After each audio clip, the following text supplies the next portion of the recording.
Reddit. Os meus cães atacaram a minha nora no meu quintal durante a véspera de Natal, mas agora estou a perder a minha casa e também os meus cães porque o meu filho decidiu processar-me. Olá a todos! Sei que provavelmente todos aqui vão criticar-me, porque hoje em dia quase ninguém respeita os mais velhos e qualquer pequeno incômodo é visto como abuso, mas estou no meu limite e os meus próprios filhos voltaram-se contra mim da pior maneira possível. Por isso não sei a quem mais recorrer além de desconhecidos que talvez possam dizer-me o que a minha família ingrata se recusa a admitir. Sou uma mulher de 67 anos que criou 2 rapazes praticamente sozinha depois de o pai deles ter ido embora. Mantive a família de pé, trabalhei em 2 empregos, coloquei comida na mesa, mantive a nossa casa e garanti que tivéssemos Natal todos os anos, independentemente do orçamento. Fiz tudo pelos meus filhos e mesmo assim, de alguma forma tornei-me a vilã porque me recuso a permitir que a instável esposa do meu filho mais novo dite as regras da minha casa ou destrua tradições que levei mais de 3 décadas a construir. O meu filho mais velho, Eric, é casado com uma mulher amável e equilibrada, e tem 2 filhos bem comportados.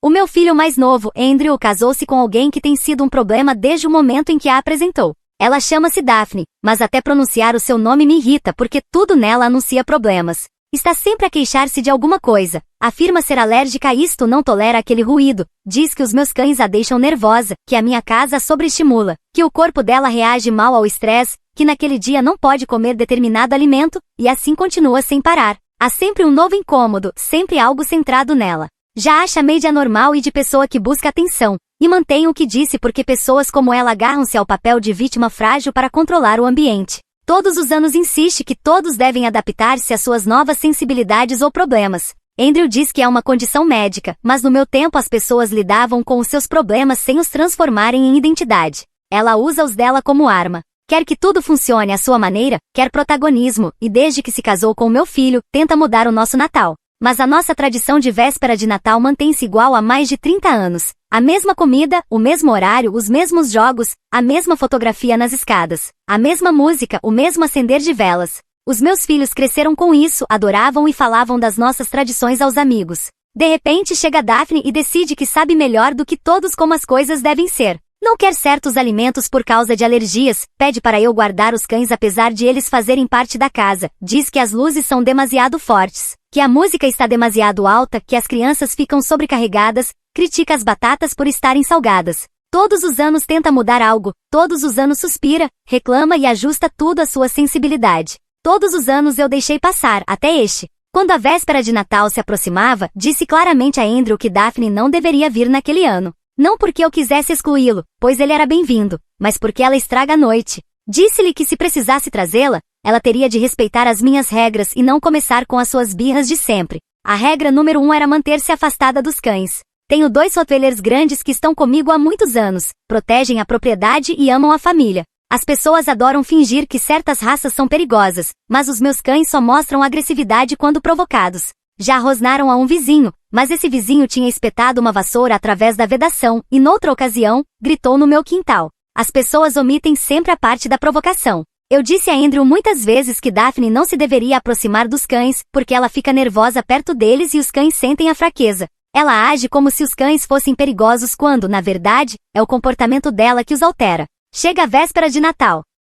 A família de Eric chega pontualmente com presentes e camisolas festivas. A casa estava exatamente como deve ser, as luzes da árvore estavam lindas, tudo cheirava a canela e presunto. Depois Andrew chega de carro e vejo-a. Ela não sorri, não cumprimenta, segura a filha como se a estivesse a proteger de radiação. Senti o meu ânimo descer no instante em que a vi, e então aconteceu. Ela entra no quintal e imediatamente um dos cães corre na direção dela, sem qualquer agressividade, ele simplesmente cumprimenta assim as pessoas. Em vez de ficar quieta ou agachar-se para que ele a pudesse cheirar, como fazem as pessoas normais, ela ficou imóvel, completamente imóvel, como se alguém tivesse carregado no botão de pausa. Os cães não compreendem esse tipo de energia, deixa-os desorientados.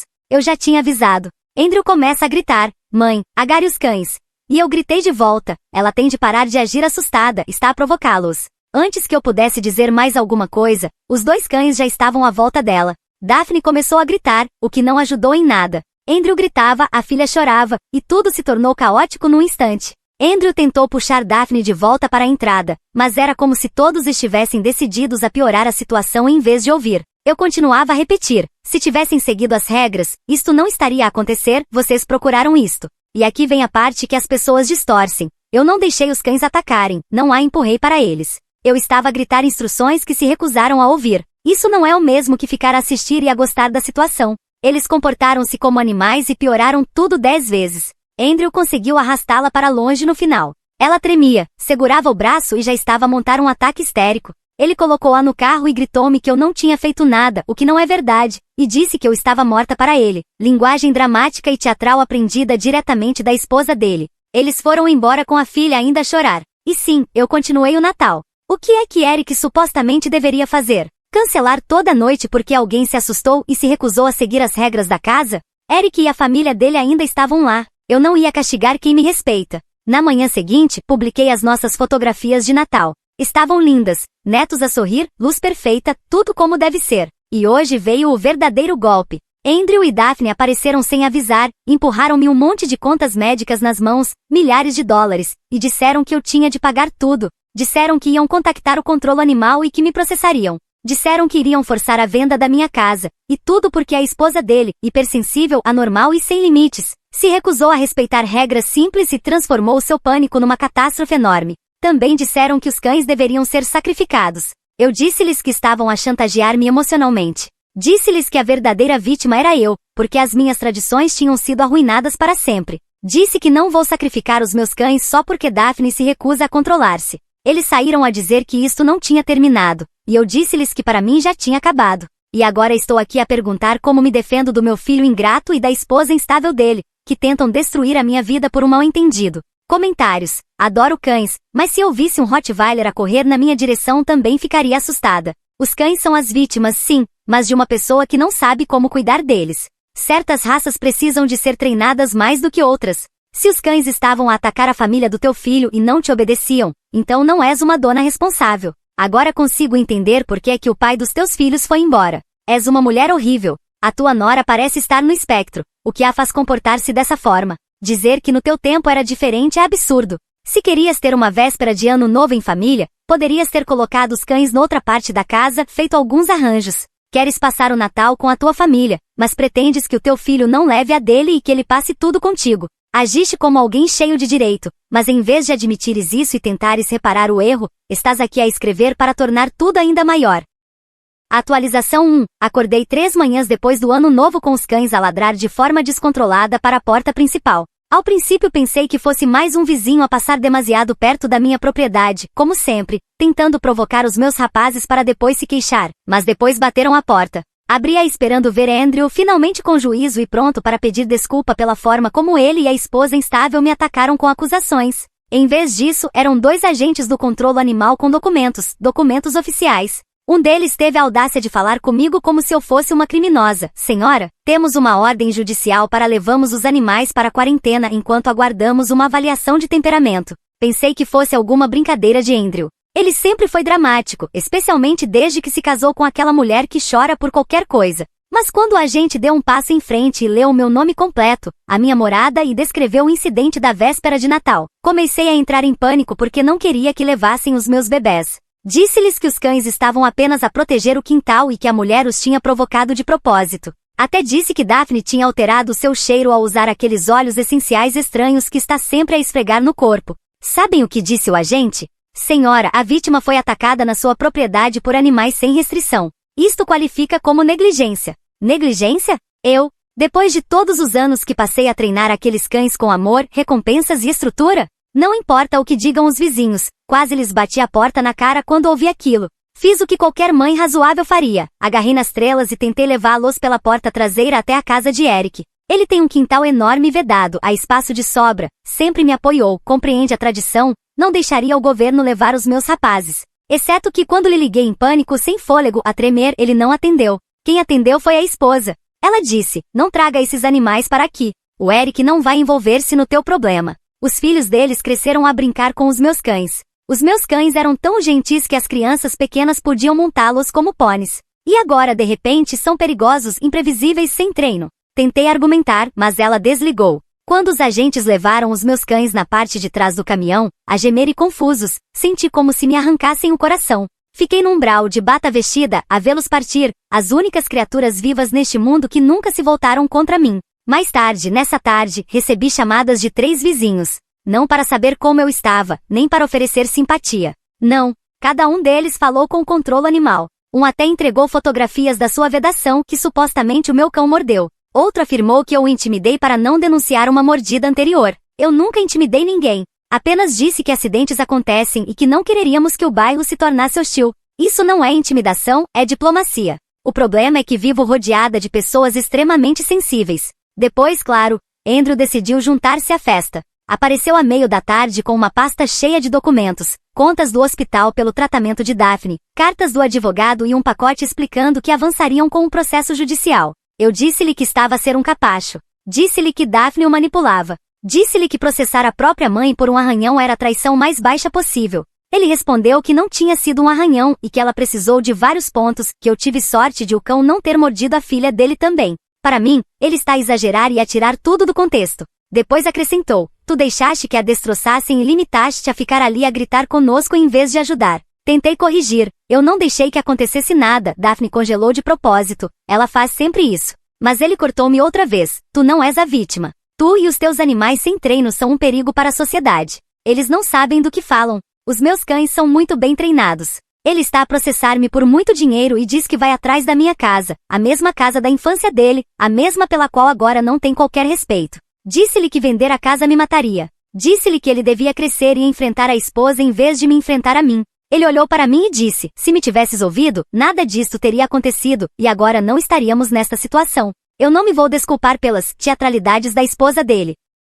Por que haveria de o fazer? Por causa da incapacidade dela de se comportar normalmente perto de cães. Pelas tentativas constantes de reorganizar tudo o que eu construí. Tive de o fazer, tive de pedir ao meu filho que se fosse embora. Nessa noite, a minha prima, aquela que é próxima de Daphne e que sempre insistiu para que eu tentasse compreender as necessidades médicas dela, como se alergias e problemas sensoriais fossem algum tipo de incapacidade, telefonou-me. Afinal, parece que sim são. A minha prima disse-me que Daphne tem uma condição autoimune verdadeira, algo relacionado com dor crônica e sensibilidade nervosa, algo que faz com que ficar paralisada durante o pânico seja um sintoma, não uma encenação. Assim, aparentemente, Daphne não fingia estar assustada, estava paralisada, fisicamente incapaz de se mover quando os cães avançaram. Eu não acredito nisso. Penso que muitas pessoas simplesmente não gostam dos meus cães e estão a fazer o impossível para os tirar de mim. Talvez não gostem de mim, e por isso querem tirar-me aquilo que mais prezo. Desliguei a minha prima porque não queria ouvir essas tolices. 2 dias depois, o meu telefone começou a tocar sem parar.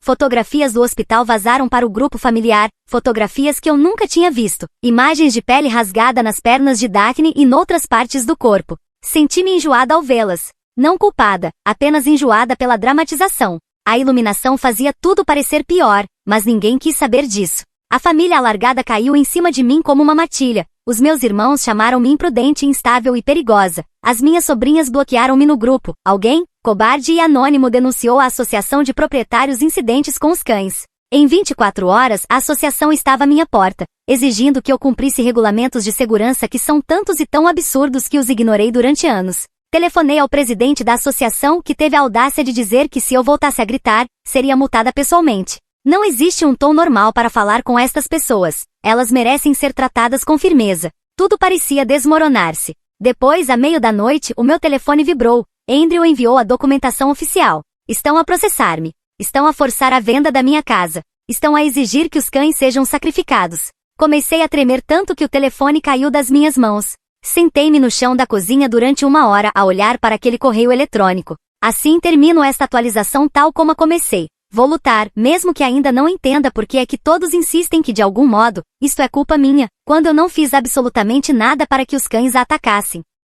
Atualização 2. Não sei como começar isto sem soar como se estivesse a pedir pena, por isso não vou fazer. Escrevo porque a minha vida já não se parece em nada com o que era há 1 mês e sinto-me mal por dentro. A data no tribunal chegou mais depressa do que eu esperava. Pensei que os processos legais demoravam uma eternidade. Pensei que Andrew estava apenas a armar-se. Pensei que a família de Daphne se acalmaria quando o drama natalício passasse e deixassem de se alimentar de histórias de pânico. Enganei-me em tudo. Cheguei ao tribunal com uma pasta cheia de fotografias dos meus cães com os meus netos, levei impressões de mensagens onde eu avisava Andrew para não trazer Daphne. Tinha declarações de 2 amigas que sabem que os meus cães nunca atacariam sem motivo. Pensei que se colocasse tudo sobre a mesa, o juiz veria o quão ridícula era aquela ação. O juiz não quis saber de nada disso. Falou sobre responsabilidade do dono, mencionou incidentes prévios, falou de falta de contenção, leu uma lista de queixas de anos anteriores. Uma era de um vizinho de quem nem gosto, outra de alguém que já se mudou, outra da associação de proprietários.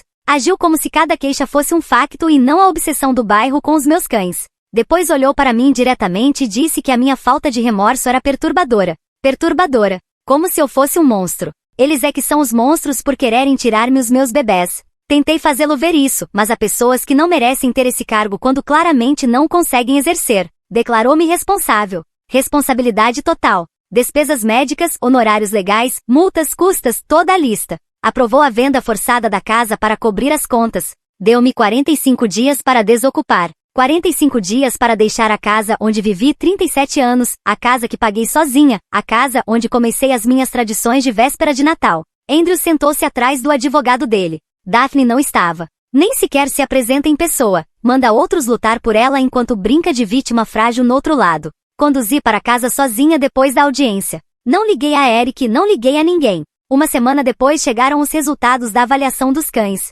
Não esperava boas notícias, sabia que o controle animal queria dar-me uma lição, mas mesmo assim não estava preparada para a frieza do processo. Disseram que os cães reprovaram, que eram inseguros, que era necessária eutanásia. A palavra soou como uma mão a apertar-me a garganta. Apresentei um recurso, supliquei, liguei para todos os números nos documentos. Disse-lhes que uma nova avaliação mostraria a verdade, que os meus cães eram família, que foram treinados com amor. Negaram o recurso em 2 dias. 2 dias para decidir a vida das criaturas que me cuidaram, amaram e dormiram ao lado da minha cama. Nessa noite dormi no chão da cozinha, porque não suportava o silêncio do meu quarto. 2 dias depois comecei a empacotar. Não sou boa a empacotar porque vivi no mesmo lugar por toda a vida. Sempre supus que morreria naquela casa, sempre supus que os meus filhos trariam as suas famílias para lá, mesmo quando fossem velhos, mesmo que Daphne virasse tudo do avesso com os seus problemas. Por isso empacotei mal, coloquei roupa em caixas sem dobrar, envolvi pratos em toalhas sem pensar. Continuava a tropeçar em pequenas coisas que me paravam. Eric continuava sem atender. Quando finalmente consegui falar com ele, fui direta. Disse-lhe que precisava de um sítio onde ficar durante algum tempo até encontrar algo. Lembrei-lhe que sou a mãe dele e que o irmão provocou tudo isto. Recordei-lhe tudo o que fiz por ele. Ele não cedeu. Disse, mãe, não vou fazer isto. Perguntei-lhe o que era isto. Ele respondeu, tudo isto. Os cães. O processo.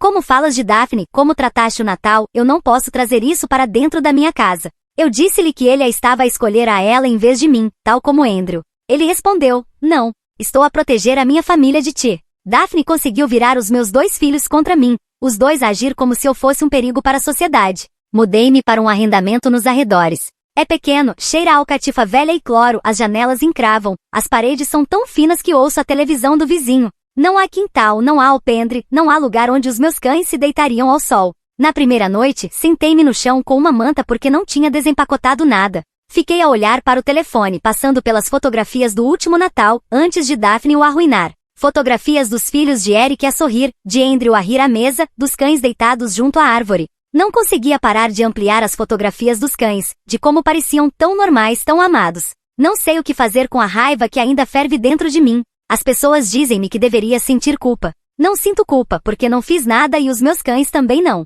Se sinto algo, é raiva por tudo que me tiraram. Tiraram-me a casa, os cães e a família, as coisas que mais amo na vida. Se o meu filho não tivesse levado aquela esposa à minha casa, ou se não se tivesse casado com uma frágil, nada disso teria acontecido. Agora toda a gente me culpa por causa daquela deformada. Eu odeio-a. A casa vendeu-se depressa. Acho que os meus vizinhos ajudaram a mostrá-la e a recomendá-la só para nunca mais me verem. Odeio quando os tubarões cheiram sangue. São oportunistas. Os advogados de Andrew trataram de tudo. Recebi apenas uma pequena parte do que sobrou depois de pagar todo o processo, parte nenhuma de um. Ele telefonou-me na semana passada para dizer que Daphne precisava de cirurgia porque a cicatriz se formou mal, certamente andou a arranhar para aumentar o problema e culpar-me. Tão típico dela. Disseram que lhe esperam meses de reabilitação e que Andrew tirou 2 semanas de licença para cuidar dela. A minha neta agora entra em pânico com cães grandes e não dorme sozinha. Como eu odeio quando usam crianças para aumentar um problema que já está grande o suficiente. Eu já sabia que me odiavam, mas não a este nível.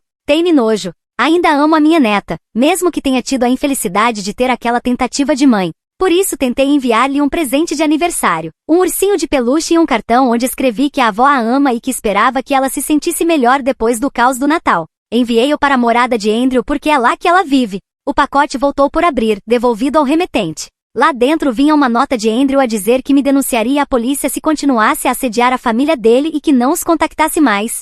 Os meus irmãos não me falam, exceto para me dizerem que vá à terapia. Bloqueei-os porque são os cretinos que escolhem sempre o lado mais fácil. Se acham que estou instável, então que fiquem longe. Já estou cansada de sermões de pessoas que nunca viveram a minha vida. A Associação de Proprietários continuou a multar-me por violações antigas. Aparentemente podem fazê-lo mesmo depois de eu me mudar. Paguei porque tinha de o fazer, mas odeio essas coisas feitas apenas para castigar pessoas com regras estúpidas. Chegou outro Natal, e pela primeira vez na minha vida, passei-o sozinha, sem filhos, sem netos, sem cães, apenas eu. Aqueceu uma refeição congelada e comia de pé, porque sentar-me à mesa deixava-me nauseada. Abri o Instagram naquela noite sem intenção. O dedo mexeu-se sozinho. Vi fotografias da família de Eric na casa de outra pessoa, vi fotografias da família de Andrew com os primos de Daphne a sorrir em volta de outra árvore. Vi primos e sobrinhas todos juntos numa fotografia de grupo onde eu antes estaria. Atirei o telefone para o sofá e fiquei a olhar para a parede até os olhos me doerem.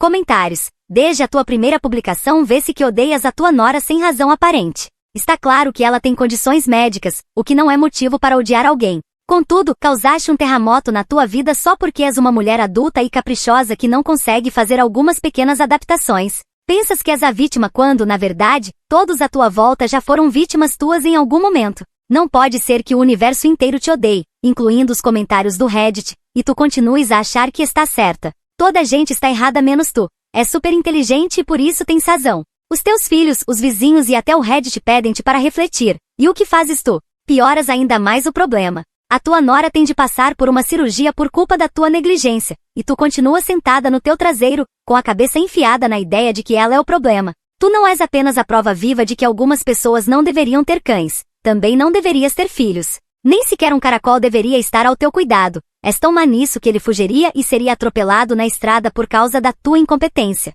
Acho que há vários adjetivos possíveis para ti, mas gosto demasiado da minha conta para perder por causa de uma pessoa que é um desperdício de oxigênio.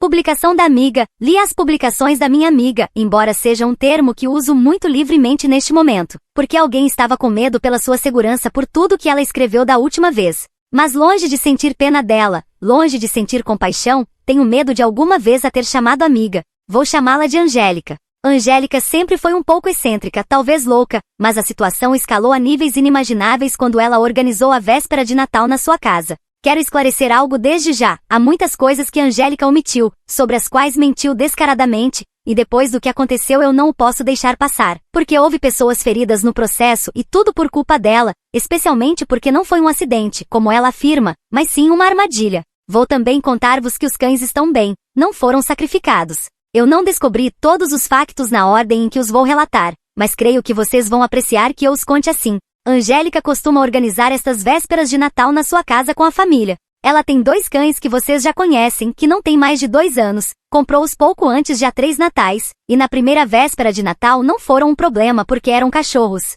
Mas nunca foram treinados e começaram a ter um comportamento bastante agressivo por culpa dela. Os vizinhos queixavam-se, a Associação de Proprietários também, e até nós, amigas e familiares, expressamos as nossas preocupações.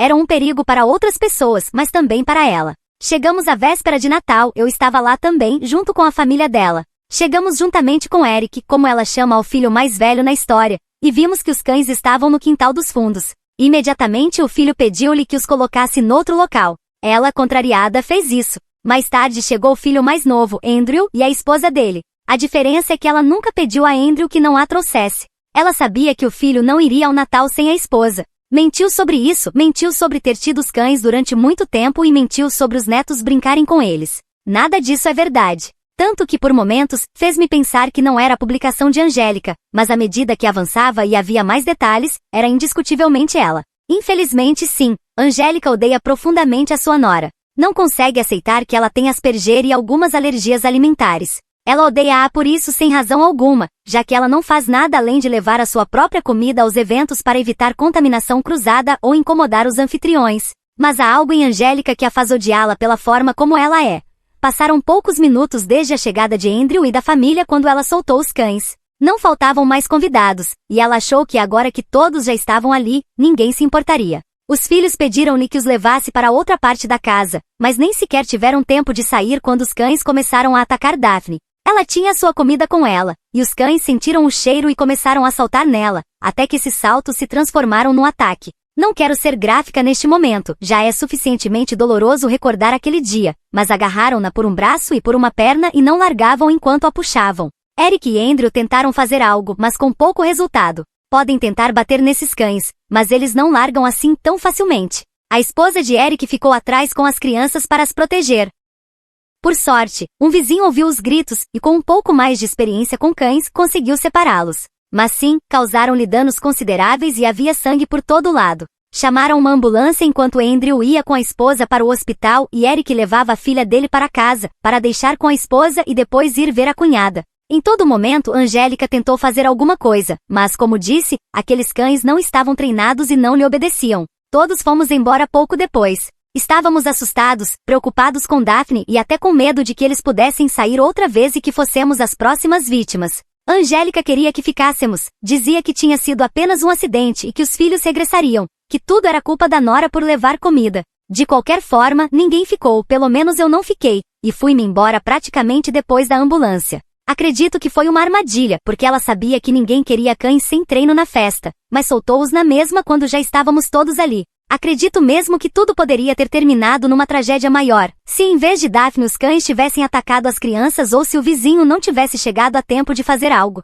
Foi um momento demasiado traumático para descrever em detalhes, mas foi isso que aconteceu. Tenho estado em contato com os filhos de Angélica para poder escrever isto com mais informação e para pedir autorização, caso concordassem que eu contasse a minha versão. Eles não sabiam dessas publicações, mas também não tinham interesse em lê-las. Dei-lhes uma versão resumida e eles contaram-me mais coisas. Daphne está bem, traumatizada claro, mas o único dano permanente serão algumas cicatrizes. Precisou de 2 cirurgias e agora está com muita terapia, mas está a recuperar. A filha deles também está em terapia porque viu muito mais do que uma criança da idade dela deveria ver com a mãe. Não sei se os filhos de Eric também, mas posso acreditar que se viram algo devem estar igualmente traumatizados. A única coisa em que Angélica não mentiu foi sobre perder a casa. Acho que era a única parte da história que não a fazia parecer tão mal. Mas os cães não foram sacrificados, embora não graças a Angélica. Foram os filhos que pediram que os cães fossem levados a um lugar que se dedica a reabilitar cães que foram criados de forma incorreta.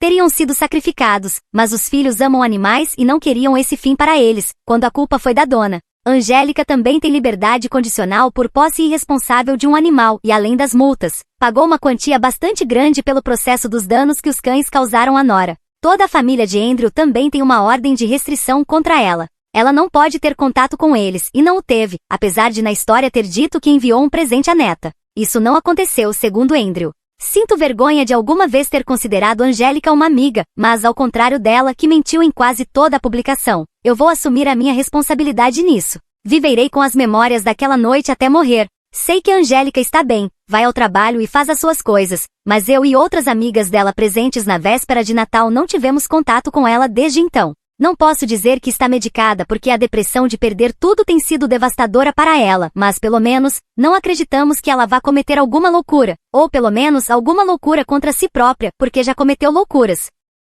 Obrigado por terem ficado até ao fim desta história. Aprecio de verdade o vosso tempo e o vosso apoio. Se gostaram deste conteúdo e querem ouvir mais histórias como esta, não se esqueçam de seguir e subscrever o meu canal Moi Reddit. O vosso apoio faz toda a diferença para que eu possa continuar a criar mais vídeos. Desejo-vos um dia maravilhoso. Moi Reddit, com todo o meu respeito.